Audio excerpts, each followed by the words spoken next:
In today's video, I am going to teach you how to create a QR code for payment in Stripe. Start by making sure you are already logged in to your Stripe dashboard. Once you are inside the dashboard, look to the left-hand navigation menu and click on Payment Links. This will take you to the area where you can manage links that send customers directly to a Stripe checkout page. From here, you can either create a new payment link or open one that you have already made. If you need a new one, follow the prompts to set up the product, price, and payment details. If you already have a link ready to use, simply select it from the list. After that, open the payment link details page. This is where Stripe shows the main settings and sharing options for that link. On this page, look for the QR code icon next to the payment link. Click that icon to generate the QR code for the payment page. Once the QR code appears, take a moment to review the preview.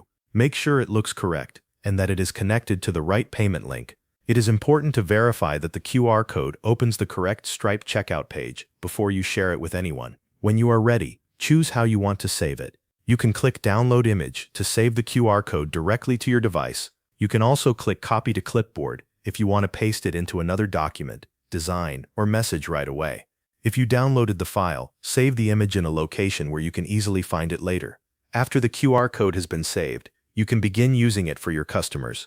You may want to share it digitally in emails, websites, or social media posts. You can also print it on signs, receipts, flyers, or product displays so customers can scan it in person and go straight to the Stripe payment page. Before you finish, test the QR code yourself. Use your phone to scan it and confirm that it opens the correct Stripe checkout page.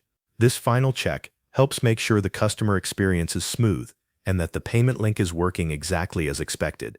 Thanks for watching. That covers everything you need to know.